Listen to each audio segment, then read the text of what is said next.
tak kenal dirimu dan kau tak kenal diriku. Kita bertemu di satu waktu tanpa ada rencana, dan mungkin ini rahasia. Dan disinilah dijaga.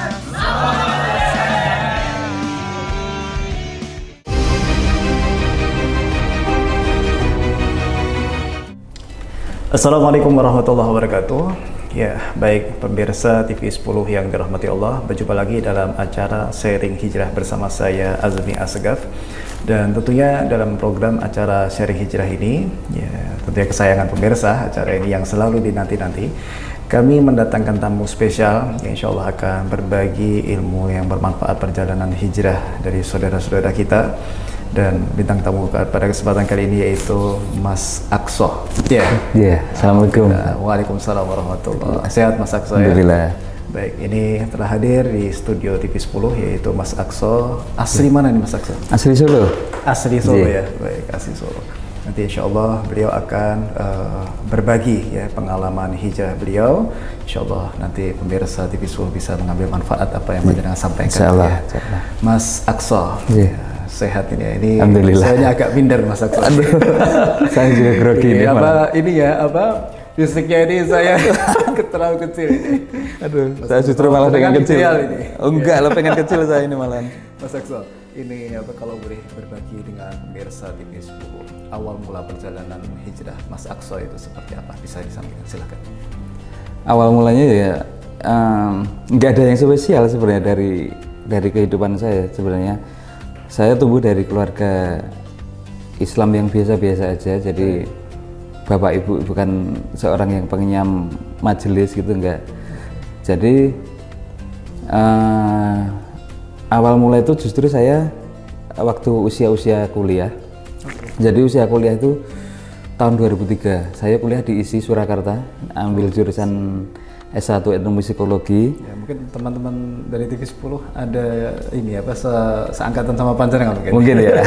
Menyaksikan. Ya. Ya. Ini Mas Aqsa ya. Silakan Mas Aqsa. Lanjut. Nah, saya selama kuliah itu malah justru ada satu bidang mata kuliah agama. Jadi saya merasa aneh. Loh, ini di satu institusi seni, tapi ada nyempil satu mata kuliah agama di semester 1. Loh, lucu ini ada agama. Saya ikut karena itu mata kuliah wajib.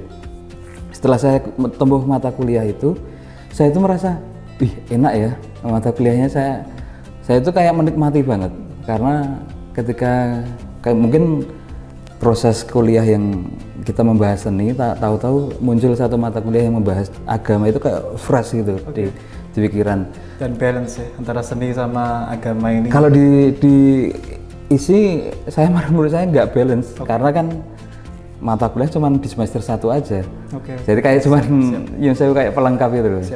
Tapi di situ saya merasakan enak nih. Wah, enak nih. Saya merasakan menikmati kuliah demi kuliah itu saya nikmati terus. Pada akhirnya dari situ saya udah di semester 2, semester 3 tapi kok udah nggak ketemu lagi mata kuliah agama. Pada akhirnya aku ada yang kurang nih. Terus saya bilang sama dosennya, Pak dosen, saya semester berikutnya yang semester 3 saya izinkan saya ikut gabung lagi di mata kuliah agama. Tapi saya cuma mendengarkan, nggak usah ikut bikin tugas. Ya nggak apa-apa, saya ikut. Dapat izin. Nah, dapat izin. Saya cuma duduk di belakang. Mas Aqsa rasakan ketika mendapatkan izin itu. Ya kayak belum tahu apa ini. Oke lah di sini saya ikut mendengarkan. Wah, enak. Lanjut lagi semester 2 saya tempuh sampai 3 kali. Sampai akhirnya dosennya bilang, "Kamu itu kenapa tuh? Kok tiap mata kuliah agama itu kok minta izin kuliah dengar istilahnya? Kan ini aneh. Ini kuliah seni. Justru yang saya rasakan agama ini kak cuman sebagai pelengkap. Kok malah 3 kali ikut." Ya nggak tahu, saya itu seneng ketika ikut mata kuliah ini. Lihat ternyata itulah ibaratnya pintu gerbang pembuka interest. Nah, istilahnya apa? Saya interest dengan agama secara nggak sadar. Oh ternyata titik baliknya di situ ternyata. dari saya usia SMA mungkin biasa-biasa aja, saya nggak yang bolong-bolong sholat. Begitu di kuliah nemu agama itu, wih kok kita enak ya, mulai tertata di situ, melaksanakan sholat 5 waktu di situ. Intinya saya di kuliah itu udah mulai 5 waktu sholatnya. Alhamdulillah. Nah di titik balik di situ sampai akhirnya ya kan itu ada perubahan juga ya dalam siklus kehidupan. Ketika saya latihan sama teman-teman, proses latihan di isi itu kan karena musik ya, kita latihan bareng. Nah ini yang dinanti-nanti nih. Isi ini kan ini apa kompleks ya. Bener. Apa yang lebih condong itu ke apa Mas? Panjenengan? Condong maksudnya? Maksudnya ke musik atau? Iya, saya ke musik. Saya di sana kan teman-teman berproses dulu punya grup perkusi gitu ya. Jadi sering saya habiskan waktu itu pasti latihan, sore di sana latihan, pulang mungkin ba'da isya baru pulang. Ketika di proses latihan itu teman-teman itu sampai ini apa ya, bahasa Jawa ini niteni. Iki mesti nek jam-jam sholat, aksa ini mesti ngilang. Ngilangnya tuh di musala sholat dulu. Sampai ada teman itu yang apa ya, gojekannya iki mahasiswa sing sholat dewe kita emang aksa dak sing yang diisi itu sebenarnya kita emang kita mungkin di antara teman-teman Mas Aksa ini juga sholat, cuman yang tepat waktu benar-benar mengutamakan gitu ya. Iya walau karena emang ya pada saat itu teman-teman saya itu tergolong luar biasa. Ada yang punya pemikiran satanisme, ada yang pemikiran agnostik, percaya agama, percaya Tuhan tidak percaya agama. Jadi di situ tuh kulturnya itu banyak dari sahabat kita ketika ketika dia berkarya atau mungkin dia masih mengeluarkan kreativitas ya, dia tengah-tengah berkarya, dari asiknya dia berkarya lupa ketika ada perintah rukuk dan sujud. Tapi Mas Aksa langsung menyegerakan, itu luar biasa. Ya nggak tahu, saya di situ jalannya kayak organik alami gitu aja. Setelah sholat itu Mas Aksa menjalani hobi atau mungkin karya panjenengan semakin bagus, semakin baik setelah sholat, atau mungkin semakin tenang, tidak kemurungsungan atau nah tenangnya iya, tapi kalau untuk merasakan saya menjadi lebih baik, karya saya baik itu kayak iya biasa, saya menjalannya tapi kalau ya, untuk kalau latihan misalkan udah adzan itu kita nggak berhenti, kayak itu kayak gelisah itu. Iki piye ta iki? Kok ora mandek-mandek itu. Itu saya yang saya rasakan pada saat itu tuh. Terus ketika iki kalau latihan bareng kan enaknya mending sholat dulu biar tenang. Nah itu istilahnya kalau ya orang-orang itu kalau urung sholat urung tenang. Karena setelah itu kan ada aktivitas lainnya. Mending sholat dan sholat gitulah. Baik. Nah di situ respon dari teman-teman gimana itu? Sebenarnya nggak masalah, tapi memang teman-teman cuman wah iki sing sudah dititeni ya. Sudah dititeni. Nggak ada masalah. Isi itu orangnya kulturnya saling apa ya, menghargai sepemikiran lain-lain itu, tapi nggak ada yang membuli itu, nggak ada. Siap. Lanjut Mas. Lalu setelah Mas Aksa menemukan ini jalan ketenangan, yaitu dengan cara sholat dan sebagainya, setelah itu apa yang panjenengan alami? Setelah itu ya selayaknya orang yang penasaran dengan agama pasti ingin lebih, ingin tahunya lebih. Itu tetap saya itu iseng-iseng ya cari kajian. Awal mula berangkat kajian itu saya ada satu ustadz di Jumatan. Ketika Jumatan itu saya sampai hafal jadwalnya. Di Masjid Sholikin, saya kan dulu dan di Masjid Sholikin. Bisa dijelaskan daerah mana Mas? Daerah Punggawan, dekat rumah saya, di sebuah perempatan selatannya stasiun Solo Balapan. Nah itu di pojokan situ ada Masjid Sholikin. Saya sampai hafal Jumatan pertama itu yang isi siapa, Jumatan kedua. Nah saya ada favorit yang Jumat kalau nggak salah kedua atau ketiga. Nah saya datang terus, wah pokoknya pas Jumat ini saya harus duduk depan. Ya karena kan isinya pasti nyenengin ya. Setelah selesai, saya dari apa yang diterangkan ketika Jumatan, saya ibaratnya saya ingat-ingat, coba saya cari pertanyaan dari ini. Jadi ibaratnya saya ngerangkum, yang dijelasin apa, habis itu, oh ini yang perlu ditanyakan. Setelah selesai saya buru-buru nyamperin ustadznya itu, saya ngobrol, saya mau tanya yang bab ini. Itu dijelaskan di situ. Sampai beberapa kali ustadz itu hafal dengan saya, terus menawarkan, kalau pengen ngobrol-ngobrol lebih lanjut datang aja ke rumah, nggak apa-apa. Di Ancur-Ancur itu daerah sini. Akhirnya saya ke sana ya. Dari situ ya, enak ya menimba ilmu. Pada akhirnya terus saya di Masjid Sholihin ini ada kajian, saya ikut nimbrung walaupun saya duduknya di luar. Itu saya dulu kan gimbal, gondrong gimbal gitu. Oh gitu. Gimbal itu yang ya. Jadi untuk masuk ke kajian itu masih, aduh. Iya, tarik ulur. Jadi saya memberanikan diri datang ke kajian, tapi nggak di satu soft itu, tapi tetap di luarnya. Jadi dari kejauhan gitu. Ya udah dari situ mulailah saya kenal. Dari situ kenal. Ibaratnya ada 1-2 yang udah niteni ngajak ngobrol, akhirnya kenal. Ya akhirnya bisa lebih meluas lagi. Baik, alhamdulillah. Mas Akso mungkin tahan dulu ya. Yeah. Nanti segmen kedua nanti Mas Akso bisa menjelaskan apa ya titik balik panjenengan ini, mungkin momennya itu seperti apa, nanti bisa berbagi dengan pemirsa. Baik sahabat Sharing Hijrah yang dirahmati Allah, jangan kemana-mana, jangan pindah channel, tetap di TV 10.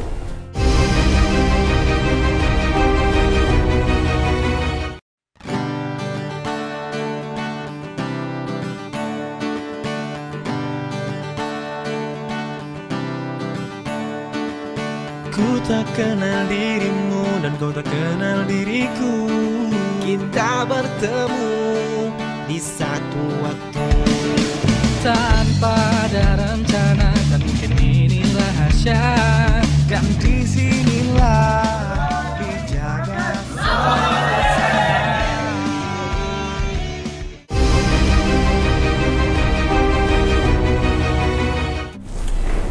Baik sahabat Sharing Hijrah yang dirahmati Allah, berjumpa lagi dalam acara kesayangan pemirsa TV 10. Dan kita masih berbincang-bincang dengan sahabat kita, saudara kita, yaitu Mas Akso. Mas Akso, tadi di segmen pertama panjenengan sudah menjelaskan sebelum panjenengan hijrah dan panjenengan ketika di waktu kuliah itu di kampus itu sempat mendapatkan sebuah siraman rohani yang luar biasa, dan salah satunya adalah panjenengan menjaga kaitannya sama sholat 5 waktu khususnya. Dan setelah itu panjenengan mendapatkan pencerahan dari salah satu khotib Jum'ah ya. Setelah itu apa yang panjenengan alami? Ibaratnya saya harus nambah dosis kajian. Nah, tiba di Eko Darullah, saya itu pernah melakukan perjalanan beberapa kali di daerah Laweyan, di sekitaran Al-Muayyad, di sekitar Takmirul, melewati situ saya merasakan itu kok daerah itu rasanya beda dengan daerah lainnya. Ada kayak setrum tersendiri gitu. Nah, singkat cerita, saya beberapa kali lewat daerah situ, ngepasi di base camp Takmirul itu sedang melakukan manakib malam Senin, Ahad malam Senin. Manakib, maulidan gitu, pakai terbangan gitu. Itu hal yang baru buat saya. Nah, beberapa lewat, pertama, wih seru. Kedua seru, yang ketiga itu pas Mahalul Qiyam. Dan saat itu saya belum paham Mahalul Qiyam itu apa, tapi pakai berdiri Mahalul Qiyam. Pas pada berdiri pakai terbangan. Jangan sempat heran, ini kenapa jamaah berdiri gitu ya? Kelihatan sakral banget pada saat saya lewat. Wih, sakral banget ini kelihatannya. Saya kayak getar artinya. Ketika saya getar itu saya ngucap, ya Allah saya pengen jadi bagian. Itu baru di batin ya? Saya batin sambil mengendari, ya Allah saya pengen jadi anggota bagian dari mereka. Saya nggak tahu jalannya pripun ya Allah. Yang penting mang jalan ke mawon. Kalau pengen temu iku sambil jalan. Qadarullah tahun 2015 awal itu dari sanad temen itu upload story BBM. Loh kowe nang ndi kok ketoke aku rasing. Aku ning Takmirul. Loh, kowe nang kene ta? Mbok kapan-kapan aku nek kowe rono aku dihampiri. Ya udah, akhirnya dijemput. Berarti melalui status BBM. Masya Allah. Dari situ saya dijemput, ya minggunya, oke aku mangkat minggu. Dari situ start pertama diantar temen, terus teman saya itu mengenalkan dengan satu orang jamaah, dikenalin. Ini namanya Akso, teman kuliah gini. Oh iya, dari situ bertukar nomor. Setelah itu udah, kalau ada apa-apa dihubungin sampai sekarang alhamdulillah. Apa yang Mas Akso rasakan ketika membaur bersama mereka? Wah, itu luar kan biasa. Sebelumnya berharap luar biasa. Ya, dan itu benar-benar kayak masuk dimensi baru. Real itu ya? Real itu kayak benar-benar semua itu, kalau bahasanya yang hijab itu udah kayak udah kebuka, jadi kayak apa ya, susah nerangnya. Baik, luar biasa. Lah ini insya Allah rumah apa itu yang mau dikeluarkan ini dari bingungnya. Dari karena fenomenanya itu benar-benar wah, masya Allah, fenomena sesuatu hal yang tidak bisa diceritakan, kayak yang nggak logis itu terjadi semuanya. Ini gitu. dilanjut dulu Mas Akso. Setelah panjenengan sudah masuk ke majelisnya, siapa Mas Akso kalau boleh tahu?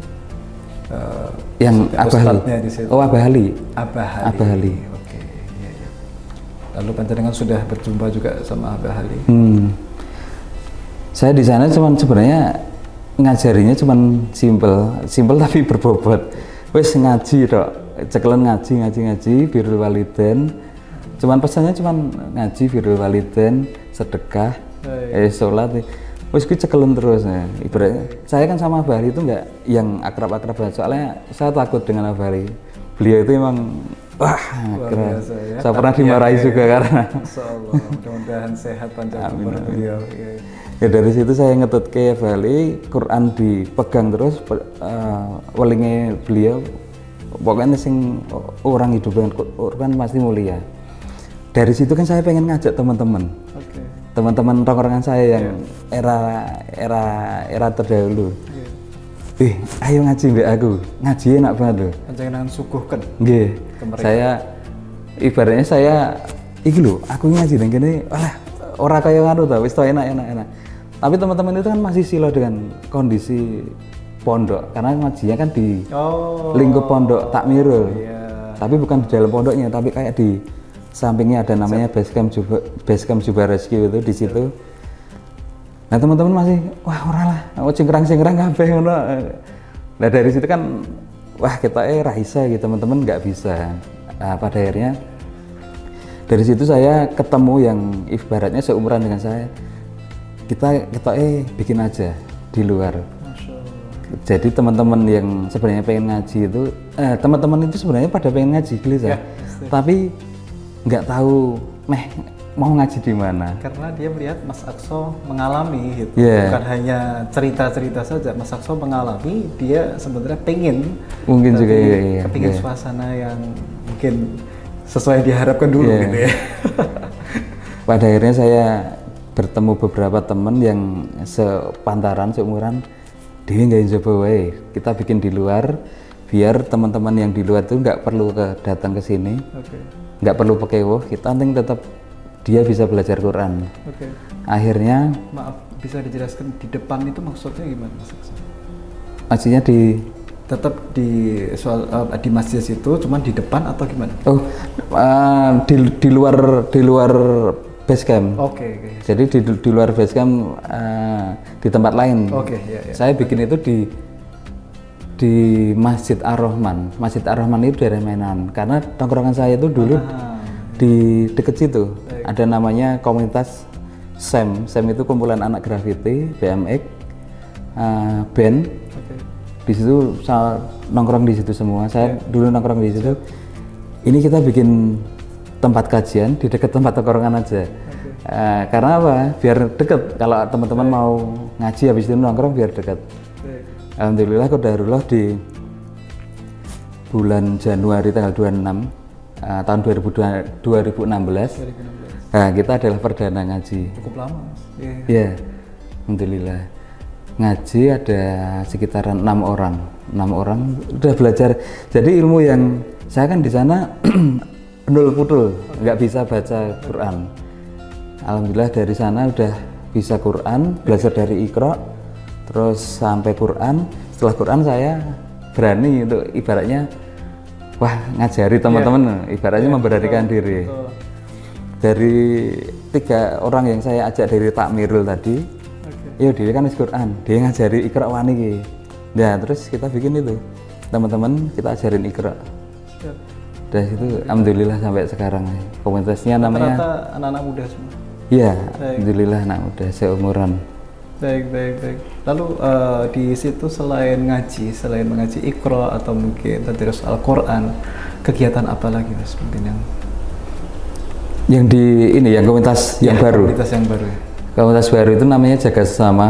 Jaga Sesama awal mula di tahun-tahun pertama itu memang fokus Quran. Oh, baik. Karena belum ada kegelisahan dari teman-teman untuk ya masih seneng Baik. Quran. Terus lama-lama menjelang udah 1 tahun berjalan, dari teman-teman kayak rembukan, kita ayo Dewi kurang ya, ada yang kurang nih, apa ya yang kurang? Kita ngaji ilmu menarik, Iya. tapi ngajinya di mana? Teman-teman kan ngaji ilmu yang dimaksud itu adalah fikih. Jadi teman-teman kan belum tahu apa itu fikih, tapi ilmu kajian sing belajar tentang wudhu gitu-gitu loh. Terus Dasar-dasar. oh iya lah, qadarullah dari situ muncul ya, teman lama itu kontak. Ada teman lama namanya Ubed, teman lama diisi Ubedillah. Tanya, so jari ini kowe ngaji saiki? Katanya sekarang kamu ngaji. Iya, Terus saya balik tanya, Bebet ke jari ini kok ya ngaji? Iya, aku juga ngaji. Aku ikutnya di Pasar Kliwon di ini. Kapan-kapan kita ketemu. Akhirnya ketemu itu, Ubed itu membawa gurunya, yaitu Habib Ali Assegaf. Dikenalkanlah dari situ, ternyata beliau yang bakal mengajar fikih di Jaga Sesama. Akhirnya Habib Ali mengampu fikih setiap hari Rabu. Baik. Jadi Jaga Sesama itu kegiatannya Selasa Jumat mengaji Quran, Rabunya belajar fikih. Baik, mungkin bisa dicatat ya pemirsa TV 10. Jaga Sesama itu setiap hari apa? Selasa dan Jumat untuk Qurannya. Dan kalau untuk saat ini hari Rabunya agak libur dulu karena libur, ya? jadwalnya Habib Ali luar biasa nanti kan ini. bisa diinfo-infokan lagi ya melalui media sosial. Ada media sosialnya juga ya di komunitas ini? Ada Instagram. Iya, ada. Nanti bisa dikunjungi pemirsa TV 10 insya Allah yang mungkin berminat ya. Insya Allah. Iya, belajar bersama teman-teman kita di Jaga Sesama khusus ya. Baik, Mas Aqsa ini sebagai singkat saja ya. Mas Aqsa ini sudah berkeluarga ya? Sudah berkeluarga. Lalu apa yang panjenengan rasakan setelah hijrah ini di dalam keluarga, di dalam rumah tangga panjenengan? Saya nggak tahu ini apakah efek dari berkah kiai atau apa. Saya itu menikahnya ta'aruf karena benar-benar dulu pernah ada proses dengan yang lama tapi nggak jadi. Terus yang berikutnya ta'aruf dengan salah satu santri kiai di Solo, dan saya yang merapatkannya ke Abah Ali. Jadi saya ta'aruf ibaratnya bisa, saya nggak kenal ini siapa, yaudah nikah gitu aja. Tapi apakah ini ya dimaksud berkah kiai ya, manut kiai gitu? Ya kehidupan saya itu kayak ya udah lempeng-lempeng aja. Ridho. Bener. Gitu. Saya itu kadang berpikirnya gini, teman-teman yang pada bahasa Jawa ini sambat tentang kehidupan rumah tangga gitu, saya itu cuma batin, kok aku alhamdulillah nggak kayak gitu ya. Kok aku ya, tapi cuma saya nggak batin, nggak saya ceritakan. Betul. Tapi itu kan saya jadi koreksi. Oh, pakai ini efek dari ya. Apa-apa kan saya dulu waktu pengen nikah itu kan cerita ke Abah Ali gitu-gitu. Ya. Memang Mas Aqsa, orang tua itu kan ada 3, yang mengajar, yang melahirkan, yang mengajarkan, sama yang menikahkan. Jadi kiai, guru-guru kita, ulama itu juga orang tua. Jadi keberkahan itu terus mengalir kalau kita berpegang teguh pada 3 ini. Padahal luar biasa sekali. Mas Aqsa, mungkin panjenengan bisa memberi pesan untuk saudara-saudara kita yang di rumah yang mungkin ingin berhijrah tapi agak tarik ulur kayak tanggung gitu. Nah, mungkin panjenengan bisa menjelaskan sedikit saja, silahkan. Sedikit pesan saja, saya cuma mengutip dari beberapa guru. Ini akhir zaman, udah nggak ada waktu lagi. Taat adalah pilihan yang terakhir. Masya Allah. Baik, itu luar biasa sekali kalimat-kalimat mutiara dari panjenengan. Mudah-mudahan didengar sahabat TV 10 dan insya Allah bisa menjadi penyemangat sahabat-sahabat kita yang di rumah ya. Baik, sahabat sharing hijrah yang dirahmati Allah, kita ketahui bahwasanya di dalam kehidupan ini kita dihadapkan orang-orang yang beragam. Maka kita sebagai orang yang beriman, agar keimanan kita semakin kuat, semakin istiqomah dalam beribadah, agar hubungan kita kepada Tuhan kita, kepada Allah Ta'ala dan Nabi-Nya itu semakin istiqomah, semakin baik, semakin menanamkan cinta kepada Allah dan Nabi-Nya. Tentunya kita harus cari teman duduk yang tepat. Betul ya Mas Akso ya? Sebagaimana apa yang dialami oleh Mas Akso tadi, melalui status media sosial. Terus panjenengan dapat info yang akurat langsung ya, dan panjenengan langsung diajak melalui tangan sahabat panjenengan. Allah takdirkan melalui tangan sahabat panjenengan yang saling mengingatkan semata karena Allah Ta'ala, berharap kebaikan dari panjenengan. Nah, maka carilah teman duduk yang baik sebagaimana apa yang dialami oleh Mas Akso. Mas Akso menanamkan sebuah kebaikan, maka Allah Ta'ala berikan sahabat yang baik pula. Mengajak panjenengan pada jalan keridhaan Allah Ta'ala dan Nabi-Nya. Baik, cukup sekian bincang-bincang kami bersama Mas Akso. Terima kasih banyak Mas Akso sudah meluangkan waktu hadir di studio TV 10. Semoga sehat selalu, istiqomah semuanya. Salam buat keluarga semua. Baik sahabat sharing hijrah yang dirahmati Allah, cukup sekian. Saksikan sharing hijrah di episode selanjutnya hanya TV 10. Wassalamualaikum warahmatullahi wabarakatuh. Waalaikumsalam.